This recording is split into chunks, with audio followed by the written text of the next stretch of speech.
Hello, hello. There's a lot of fucking orbs in here. Well, by orbs, I mean bits of dust. But Zach Bagans would be going mental because there's just like bits of dust flying all over the place. I don't know what it's about. See, there's one there. Oh, there's another one. Fucking ghosts. Um, hello. Oh, sorry.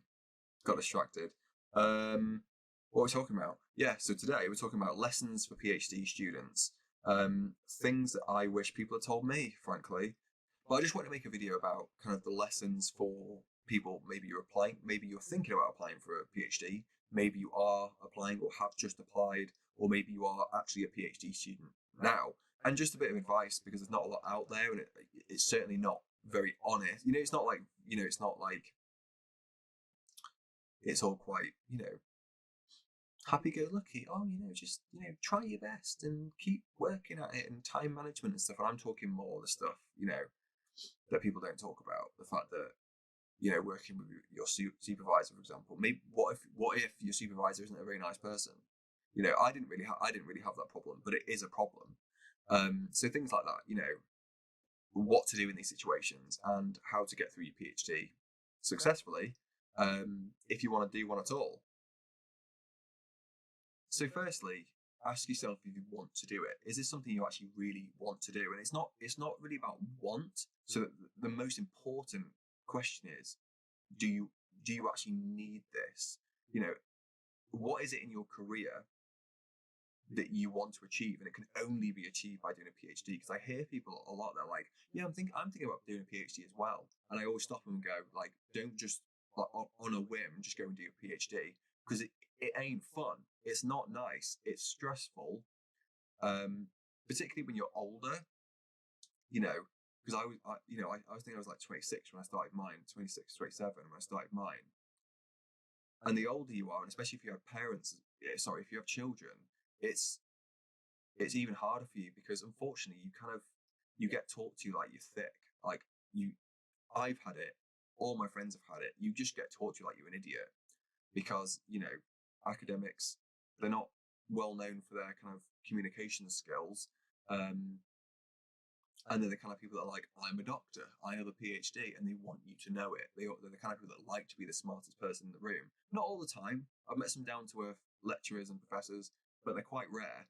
A lot of the time, they just want to have their own voice heard, and that means talking to you like you're a fucking idiot. And that's horrible. And that's like one of the major problems with doing a PhD, and the fact that mental health problems are so bad in the PhD community. And everyone knows that. It's kind of common knowledge, the link between doing a PhD and depression. And I believe a lot of that is just because you're put down so often and you're just made to feel worthless. I know for me, it really, really messed my mental health up. It really, the whole process. I've had depression and anxiety most of it, to be honest. I've still got it now. And it's only got worse. And a lot of that is because you're not really taught to with much respect, or like you're worthy of being there. I'm not trying to put people off, but I think like me, you come into this with this romantic ideal of I'm going to get to do this project, and it's going to be my baby, and I'm going to get to research it and just understand every part of it, and then write this like long book about it. And it's going to be great, and then that's going to get published. I'm going to be a doctor. Wow, think how proud my family and friends will be when I'm a doctor, an actual doctor, and then I'll get given this, Yale job, and my life will be amazing. It's not going to be like that, and that process of doing a PhD isn't like that, and it's not fun. So make sure you want, and more importantly, need to do a PhD. Secondly, and probably just as important, make sure you can actually afford it, because it's very expensive. The course itself is really expensive, but it's also just living. For me, I've got kids, and I saved and budgeted, and even within about 2 years, or within about a year, really, I was like, fuck, this was way more. I was way too optimistic, thinking about paying the bills and food and all this stuff, because in life, shit just pops up. And you can get a part-time job, but for me, that really held me back. Because a PhD is hard, or you can teach. but the money's rubbish, really, really bad.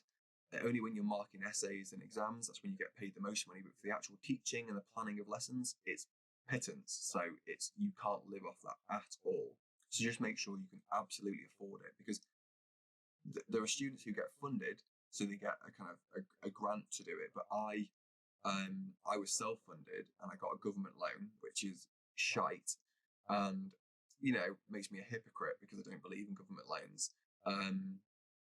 But frankly, I paid enough tax in my life that I'm just getting my money back. But yeah, the student loan is dire. I get £660 3 times a year, so it's about £3 grand a year. I mean, that can't get you anything, so it's bloody pointless.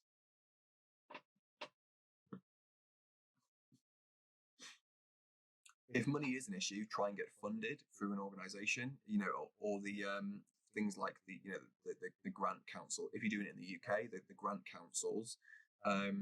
Problem is, you have to do a master's through them. So to do a PhD, you have to do a master's that's accredited by this council. My problem was, I signed up and started a PhD. I started a master's on my own. And then I was like, well, I'll do a master's and then apply for a PhD. And it turns out, oh, fuck, I've got a master's now. So in order to get funded for my PhD, I would have had to go back and do another master's. So if you are thinking about doing a PhD, you have to kind of, annoyingly, you have to kind of know about it after you graduate as an undergraduate, because you can't just go and do any masters. You have to do a specific one, and I've heard it's tedious, because it's a master's, for example, on research methods. So you spend a year full time just learning about different research methods, and most of them you're not going to need to use in your PhD. So it's annoying, and nobody really enjoys doing the course. It's tedious, but just be aware of that. If you want to get funded, don't just rush in to do a master's. You have to stop after undergraduate level and think about the process, because it's something I didn't do. But I'm not sure my project would have got funded anyway. And that's the thing. You can do one of their, I think you can do one of their masters and still not get funded for PhD. I'm not sure about that. Hopefully not, because that would be mental.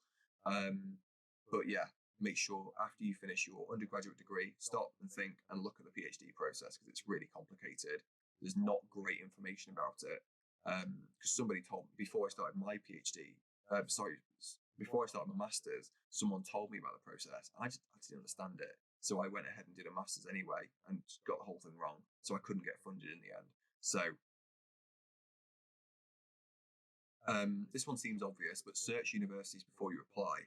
So obviously, as an undergraduate, you apply for universities where you want to be. So I want to go and experience Manchester nightlife, for example. Fair enough.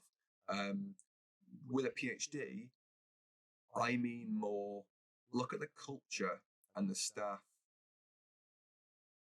of that university. Is it somewhere you think you'll fit in? Is it somewhere you think you'd enjoy being? Particularly, in my case, and maybe your case, if it's political studies, so there's a lot of ideology.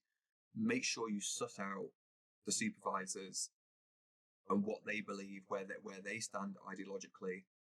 If some of them you can't tell. You look at their their prior work and their CV, and you can't really judge where they are. Have a look and scope out the university and the culture of that department you're applying to, and see if you think you fit in. Similarly, find the supervisors who are kind of working in your area of like your field of interest. Gauge their interest and their ideology, or their perspective, and whether their research interest it marries up with your ideas. But that's where it usually ends. When people advise that, they go, "Oh, talk to potential supervisors and see if they're interested, and see if they could support you, and see if they have the same interests as you." But it goes deeper than that. You have to also gauge how nice a person is this. You have to try and pick up. It's difficult over email. Try and get them on phone or Zoom or Teams call or whatever, and just try and suss out how nice and supportive and down to earth is this person, because that will help you so much. Because this person, and I'll get onto this in a minute, this person's like your boss. They treat you like they're your employer. So it is important you have someone who's supportive, doesn't talk to you like shit, and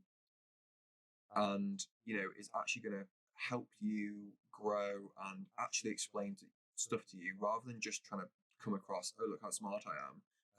It actually try and help you understand stuff. But then also, they're not going to fuck with your project, and they're not going to insert themselves and try and take over. They're not trying to, not going to try and insert their own methodologies or worldview and push you to kind of research your project in a certain way. But you want someone who's going to be supportive and active and kind of hands-on. You're not just going to not hear from them in 6 months, like I've had, unfortunately. But also they're not going to try and take over, which I also had, unfortunately. I've had like the worst of two worlds. But yeah, that's what you need. You just need someone that's nice. Frankly, you need someone that's just, going to treat you with respect. That's the main aim. Then come up with a project. So come up with a research topic or a research question, and I fucking hate this so much. But in my university, I think it's a thing generally. They ask you, what's the research puzzle? What's the puzzle here? And it doesn't make any fucking sense, because it's a question. And they go, yeah, but what's the puzzle?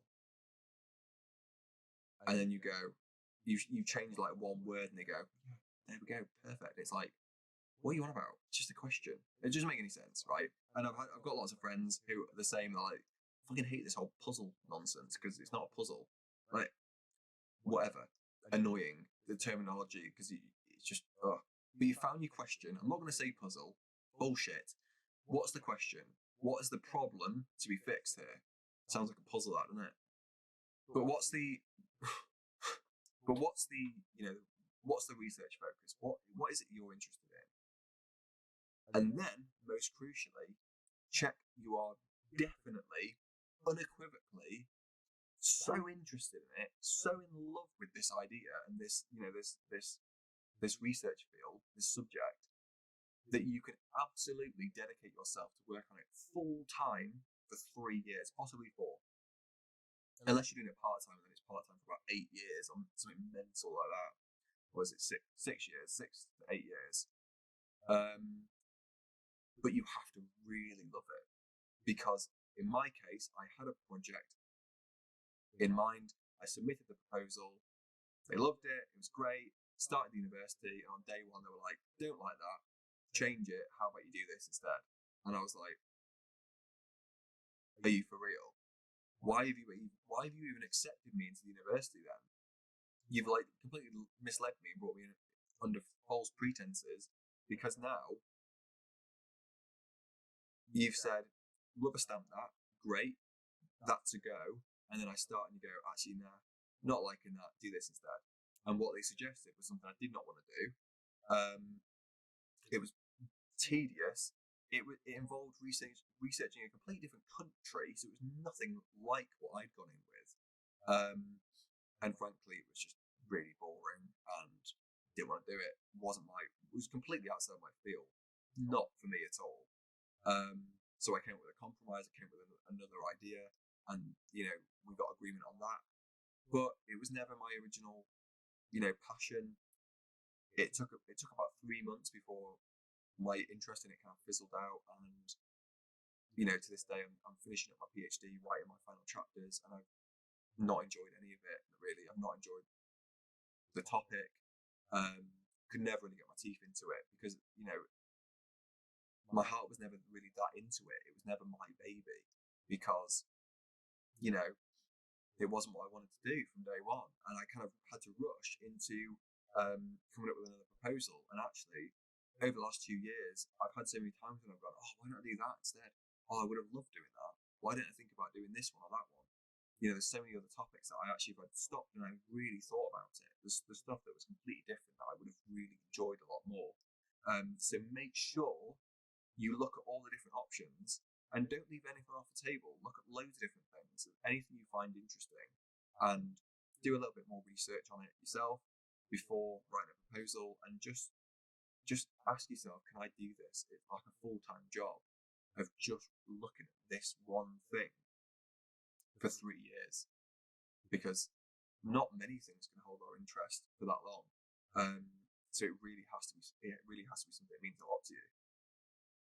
So once you've got your proposal, you've got your research topic, protect it with your life, because this is your baby, right? You are going to be taking this issue apart, and you're going to be analysing all the parts and putting it back together again with a conclusion. And that is your life now. And you need to protect it.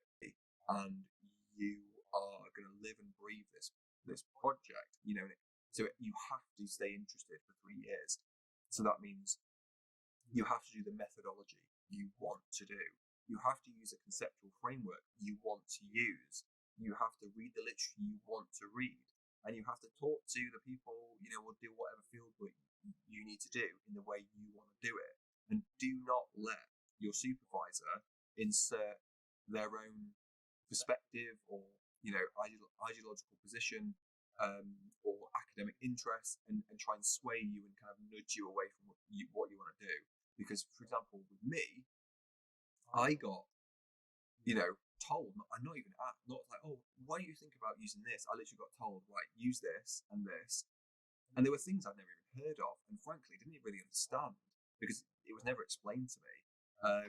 So there were things that, like my methodology, I still to this day, well, actually, to be fair, I scrapped it. After about my second year, I just stopped using it, because frankly, it just didn't make any sense. And I couldn't find any journal article or chapter of a book or anybody who could actually explain to me not, what it did in theory, but what actually, when you're sat down at your desk, at your computer, how you actually do it, how you actually implement this methodology. Could never get my head around it, and no one could explain it to me. And similarly, I was given a theoretical framework that really didn't make much sense. My academic review panel agreed with me that it didn't make much sense. I really should have put my foot down early on and said, no, I think I'd rather use this instead. As a libertarian, for example, my PhD supervisor said to me very early on, no, I don't want you putting your own kind of political perspective into this. And it's kind of like, right, well, I'm doing a political studies PhD, so what the fuck else am I going to do then? And basically the answer is, become you. My supervisor wanted me to become him for 3 years. And you shouldn't have to do that. I've had to, because, I try and have my little wins, where I put little bits in my writing and my analyses and stuff. That's the way I see the world, or the way I've concluded, but unfortunately I've had to kind of play the game, and that's the advice that was given to me from a friend pretty early on, who's a professor. But yeah, there's an element of that. So, plant a flag early on and make it clear, this is what I want to do. I'm not an idiot. I know what I'm doing, and I'm sticking to this. I'm using my methodology, I'm using my theoretical framework, and I'm doing it the way I want to do it. Unless you agree that they've got good suggestions, or you're not really sure what method you want to use, then fine. That's great, because the supervisor should be there to help, and often they can help. Just make sure they don't give you, ideas that are kind of don't really tally up and don't really make much sense, or just aren't really what you want and don't really fit with the project just because that's what they want to do. So just be careful. Similarly, don't allow your supervisors to make you feel inadequate. Stand up for yourself. You have a right to be there. You've done an undergraduate degree, you probably did really well. You've done a master's, again, probably did really well, and now you've got to this level where you're on course to become a doctor in a field. That's massive.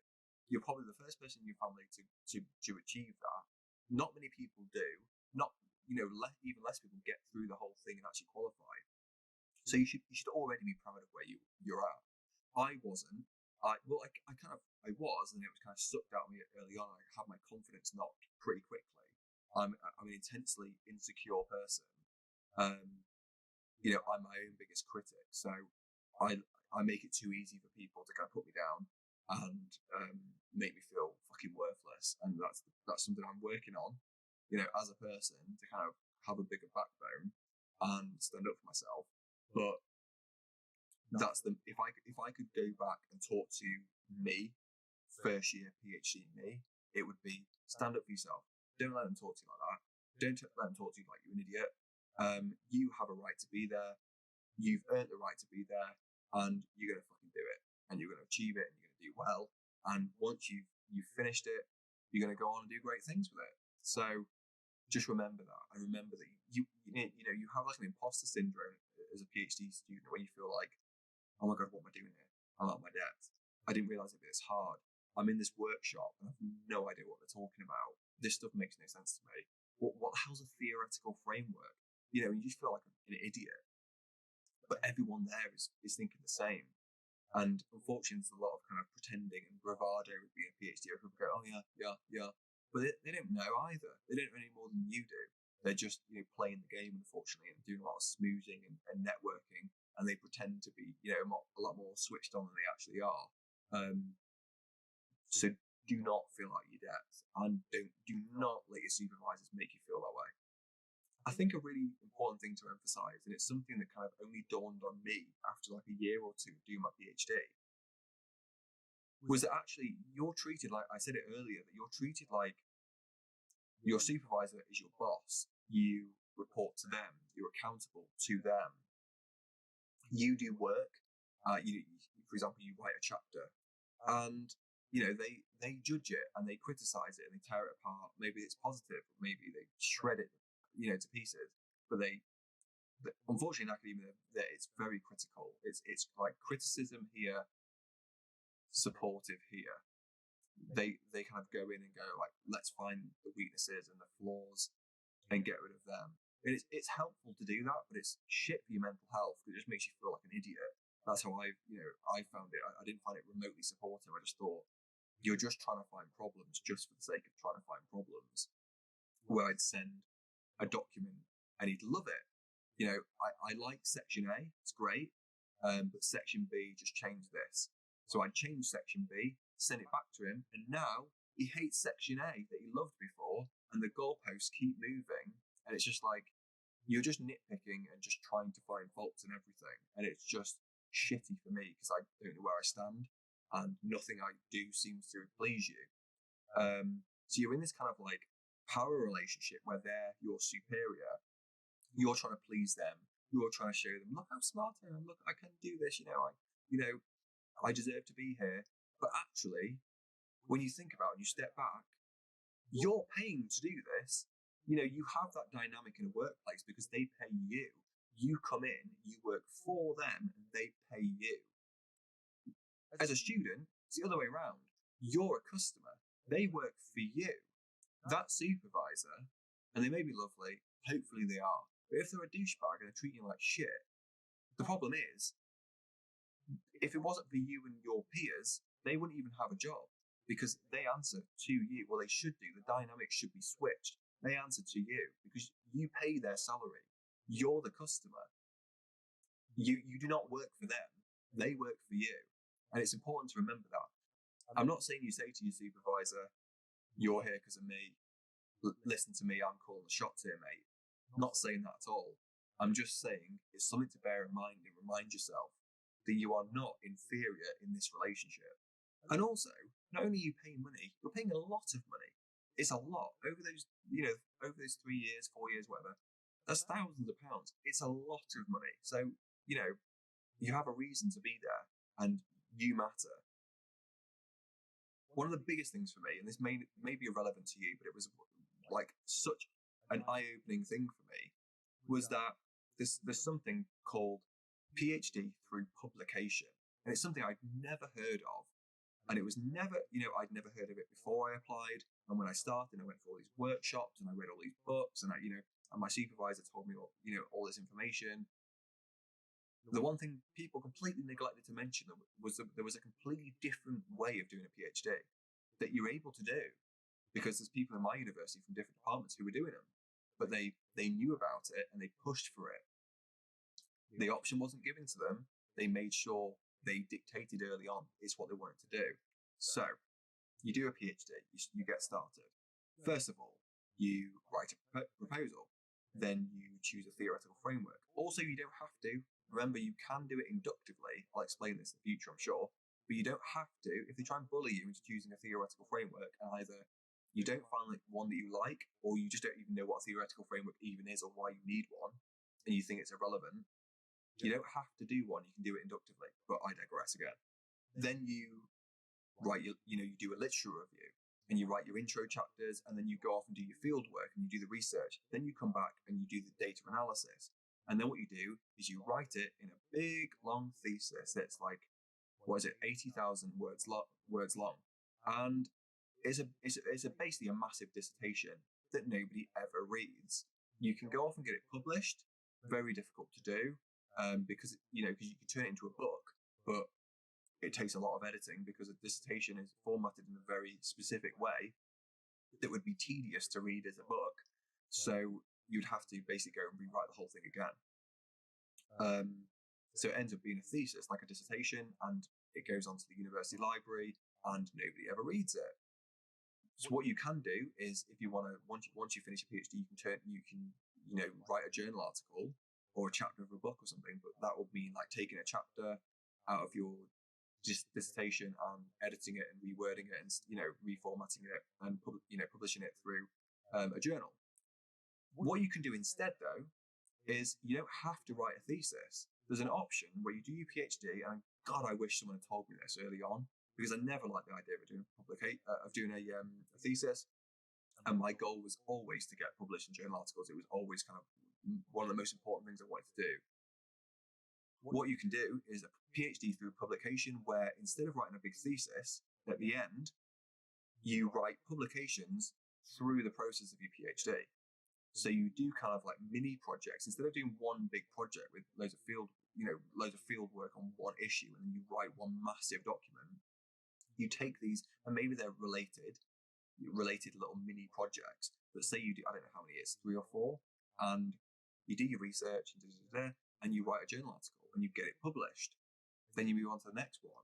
So by the time you've finished your PhD, you've already got published journal articles under your belt. And you, instead of having to obsess over one massive project, which may have got really boring for you after about 2 or 3 years, instead you kind of, which would be amazing for me, would be to finish one and then just move on to something new and different and interesting.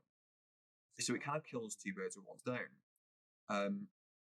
When you finish your PhD and you want to go and get a lecturing job, you're told, well, you need publications. You need to have, a catalogue of journal articles you published. Where is your published work?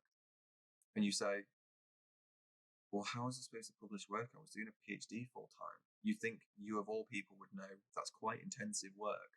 Where am I going to find this time to publish? Don't care. You should have done it. So and this is the problem at university. You get supervisors that say, do not publish. You need to focus on your PhD. And I've had this, even from the kind of director of postgraduate studies, was saying to me, oh, just focus on that when you're done. Focus on just getting your PhD done first, and then try and get published afterwards. And it's like, well, by then it's too late, because you don't get paid to publish, so I'll be doing it for free. So you want me to finish my PhD, not be a student anymore, and then sit and research and write and try and get published? Well, how am I affording to live? Because I'm not a student with a student loan anymore. Like, it was weird, and it's like, it doesn't make any sense. Whereas PhD through publication, you're doing it, you're getting published as you go along. So by the time you've got to the end of it and you apply for a teaching job, you can point to the catalogue of journals you've published. They're right there instead of a thesis. So definitely look into that. Definitely ask about it. Because it's just way better for your career, and just probably, I imagine, just a way more interesting way of doing a PhD. It's more of a popular thing in America. It's not more normal in America. It's pretty weird over here in the UK, but you can do it if you push for it. So the next thing, and it might sound quite cynical, because I sound like I'm hating on supervisors quite a lot, and I guess I am. because it's not just from my own experience, but also friends who are doing a PhD now or have done PhDs in the past, and it's rare to find people who've actually had a consistently good relationship with their supervisors. But one thing I've learned is do not let them waste your first year. The first year can be so crucial for you, but for all of us, it's just wasted. It just kind of flies by really quickly, and you find you've not really done anything in that time. And one of the major problems is because in my case, my supervisor wanted me to go back and edit my proposal, then go and edit it again and add to it and change this and that. But frankly, it didn't really matter because the proposal is step one. I should have been sent off to start reading and researching and doing a literature review and really bedding in and getting involved in the project, in the topic, and starting to understand and do like stakeholder mapping and all this stuff. And instead, I was just doing a bloody proposal over and over again and chewing it apart, and it's just stupid. It was a complete waste of my time in hindsight. But one of the major problems is very early on, they will scare you about your academic review. So at the end of your first year, you do an academic review where you sit in front of a panel and you first of all have to write a document about your project, and you have to write like an intro chapter, like a draft chapter, which is crazy because you're in your first year and it's basically just a waste of your time. You're having to write something as if it's going to be in your final thesis, but your final thesis, not only is your final thesis 2 years away, but you haven't even done any field work yet. So you've no idea what's going to be in this chapter. So yeah, this chapter you write will end up will have changed completely in 2 years. So it's just an annoying waste of your time. But every PhD student hates doing the academic review, and supervisors terrify you about it. Like, it's so important. You have to get through this. Your project has to be seen as flawless, and there's no gaps and holes and stuff, no weaknesses, and you have to convince them it's with merit and it's an original contribution and it solves a puzzle and all that stuff. But actually, when I was in my first year and I was panicking about this, I bumped into a second year student, and she said, "Oh, do not worry about the confirmation review. I really wish I'd ignored my supervisor and took it less easy, because no one fails them. It's pass, amendment, or fail. So you pass, done, you passed, you get to go on with your PhD. If they want an amendment, so they're not really happy with it, they ask you to go away and make some amendments, and then resubmit. And I don't even think you have to meet again for that. They just kind of green light it. Or you fail. And it turns out when you actually ask your department, no one ever fails them, because the university wants money. They're not gonna, why would they kick students out when that student could just go to a different university, give them their money, and do a PhD there instead? So they're not going to kick you out. You have to have catastrophically messed up to fail, and that says more about the supervisor. Because if a supervisor's put you forward for an academic review, because they have to authorize what you submit, if you fail, then that just reflects badly on the supervisor. No supervisor could let you get to a point where you've submitted your work and you're actually going to fail it, because it's that bad. So just remember, it's a rubber stamping exercise. It's kind of nonsense. You can't fail it, and you should not spend your entire first year obsessing over this one meeting, because you'll realize, oh, that was a breeze. I was nervous. I got there and I was like, oh, immediately they were like, oh, it's just it's just an informal chat, see how things are going and stuff. And I realized immediately, wow, this is not what I was anticipating. This is not what I was told this was going to be. So, fuck was that? Big piece of cat fur. So yeah, take it easy on that. Do the work. I'm not saying don't show up and don't submit anything, but do not let people exaggerate it. And if they do, just kind of smile and nod and go, yeah, I'm working on it, and do it. But do not let it dictate your weeks and weeks of your life, because it's not, in the long run, it's not going to help you at all. It's just a bureaucratic hoop you've got to jump through, and it's an annoying one. And every PhD student says, oh, I really wish I'd not put as much stock into that and wasted so much time on that. So just watch out for that. because PhDs are so hard and because they're so stressful and, arguably the most important thing about doing a PhD, which is, a full-time, very stressful job, basically, where you don't get paid, you're paying them.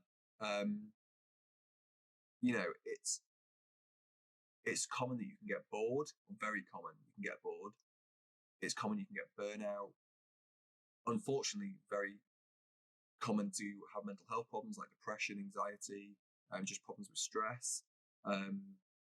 Like I said, a kind of imposter syndrome where you just feel like inadequate and you're not good enough. Is so important because of all its factors, and with it being so difficult, it's really hard to do a PhD. It's not fun, it's not easy, and you can't breeze through it. It's so important to give yourself a break. You need to just have some downtime. You need to have a work-life balance. And I mean, for me as a parent, it was really hard because, for example,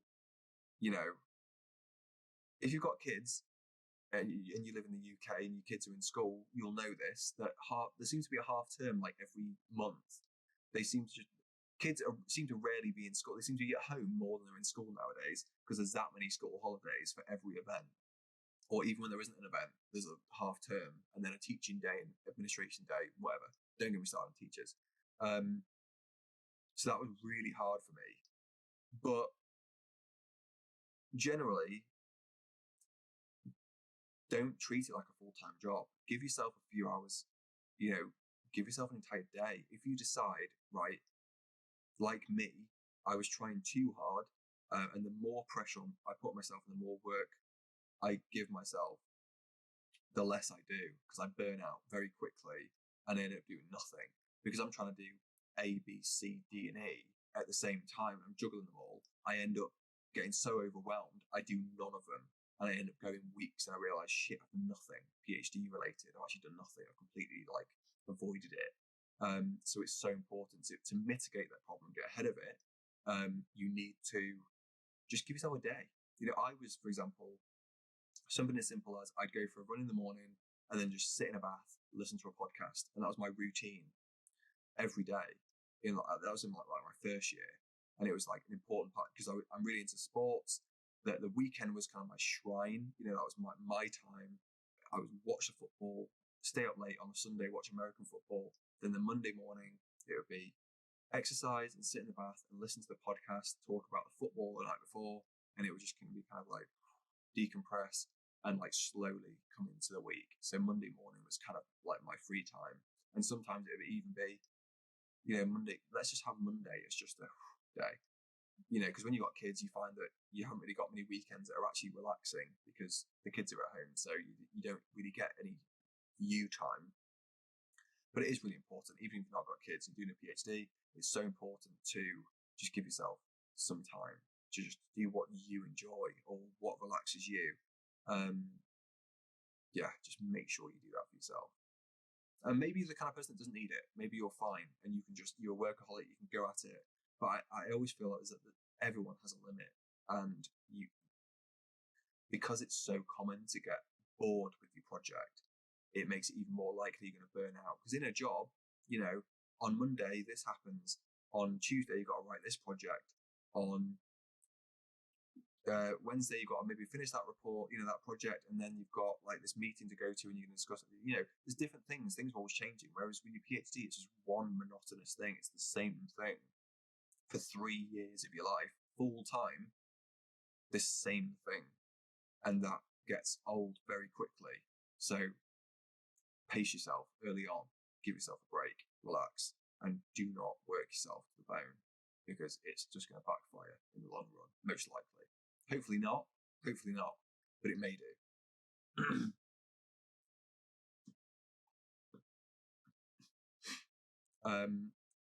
If you do burn out or you kind of crash like I did mentally, make sure you talk to someone you can trust, a friend, family member, partner. Just make sure you confide in someone and just vent and just have it out. If your supervisor's getting on your tits, if you're hating your PhD project, you're feeling stupid, you keep getting criticized. Your writing's not good enough, or your data's not making sense, and you kind of went in with a hypothesis and it's been proved wrong, and it's just or it's just hard, and it's just getting you down, and you just don't feel good enough, and you feel like, should I throw in the towel? Is this for me? Am I smart enough to do this? That kind of stuff. Any of that stuff. Make sure you talk to someone, and if you are going to talk to a professional, which would be great, if you do get to that point, absolutely go and speak to a professional. I did. If you do, go to a GP. Don't go to the university, because there's the university counsellors, like therapy. I used them at undergraduate level, and they're shit, frankly, because they're not. They always seem to be people that work in the university, in like they're a lecturer that works in. They're not even qualified. They just seem to be like someone nice to talk to. They're not actually a qualified psychotherapist or psychologist. So avoid them, and you'll find that they only ever want to talk about university or study related stuff. So if there's other stuff going on, or I don't know, just stuff about your own life and stuff, you've got these different challenges in your personal life and your parenting and whatnot, the university specific counsellor may just be useless to you, because they could only help you with university stuff. You can also take a leave of absence. I did that in the last year. But yeah, go to your GP and try and get referred to a therapist. I can't tell you enough like how helpful that's been. Referring back to what I said earlier about getting published, because it's so important for getting a career in academia, you have to get published. I've heard so many stories about a person that's amazingly qualified for the job. They're perfect. They could not be more right for the job. They apply for a teaching job, and it's basically made for them. This job is theirs for the taking. Then someone else comes along, less qualified, less of a fit, less of like a culture fit. However, they've got like 15 journal articles.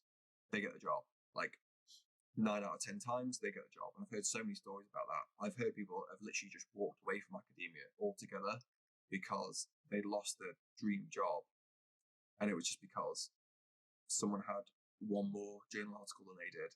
And it happens all the time. And unfortunately, universities, they want staff, because they want to basically use you for your profile. They want to kind of get you churning out work, which is weird, because the priority should be just expanding knowledge and being a good teacher for your students. And that should be the priority, how good you can teach.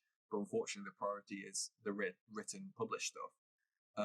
So it's really important you've got published work under your belt. I haven't.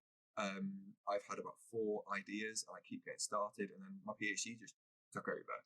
So I haven't been able to do it. But if you can, try and do it, because it's so useful to you, and it means you don't have to then try and do it after your PhD, because so many people, they like me, you do a PhD. Well, not like me, because I wanted to do journal articles, but you get some people who do a PhD and go, right, get the PhD done, and then let's go on the job market and figure out how to get a job. It doesn't work like that. You have to have planned it beforehand, and you have to put those things in place, like written, published work, in order to get a teaching job. Because unfortunately, a PhD isn't good enough, because everyone in academia, they've already got one. So as hard as a PhD is, and how miserable life it is, it's not even that well respected in the end, because everyone reading your CV already has one. So you need to go above that by having the published work. And if, like me, you can't fit it in, just don't let it jeopardize your PhD. But if you can, I would advise trying to do it as early as possible. And then finally, if you want to teach, or you're curious about teaching as a career, then you can teach, like I did, as a graduate teaching assistant in your department, alongside your PhD. I hated it? Well, that's unfair. I did a first year module on international political economy, and loved it. Great relationship. Actually, there were a few modules I did that I loved. Students were great, super engaged. We had a great dynamic and relationship. I had people that even the next semester switched to come into my courses and stuff. And that was just the best thing ever. And I had someone, say to me, or I was quite on the left until your classes, and you kind of talk about your background and the way you think of things and stuff. And now I'm like, I believe in free markets. And I was like, that's amazing. Like, that wasn't what I came here to do, but I haven't even qualified, I haven't even finished my PhD yet, and I've already made someone see the merits of, you know, capitalist free markets, and that's amazing. So it can be really rewarding, and it can feel great. And just being able to mark essays and exams and learn how that whole thing works. Yeah. If you're doing a PhD, I imagine most people, you know, you probably got into it because you want to teach. So if that's the case, do it alongside your PhD. Even just do for one semester, just do a module and see how it goes and see how you like it. And just get, you know, it helped me because I was petrified of public speaking, and it got me to a place where I still don't like it, and I still don't like really big groups. I couldn't give like a speech to loads of people. That freak me right out. But being able to stand up in front of a classroom of like 20 kids, I was all right at that, and I actually quite enjoyed it because I really like listening to other people's opinions and seeing their take on it and stuff, and seeing the different kind of ideological perspectives and where we all come from and where we agree and disagree and stuff. I'm fascinated by that. So I really like that side of it. So yeah, you'll be able to throw yourself in and see what it's really like, which is actually pretty good, to be honest, when you think about it, that you can, that early on in the PhD process, can, you know, actually see what the teaching's like. And if, like me, it puts you off, then maybe you go, this isn't for me. And I'm like, what's the point doing a PhD? But it's better you know that early on and you're able to get out quick than waste years of your life and then decide afterwards, I don't even want to teach after all. Oh, that was a long video. I'm going to have to cut that up, I think. But yeah, I hope this was helpful. If there was one key takeaway, it's if you're doing a PhD, just think about yourself, basically, and stand up for yourself, and do not let anyone deter you. Do not let anyone make you think you're stupid or you're not good enough or you're not, you know, you don't deserve to be there. You absolutely do. You've clearly got the grades and you've got there on your own merit, and just, you know, stand up for yourself. All right, guys, take care. See you soon.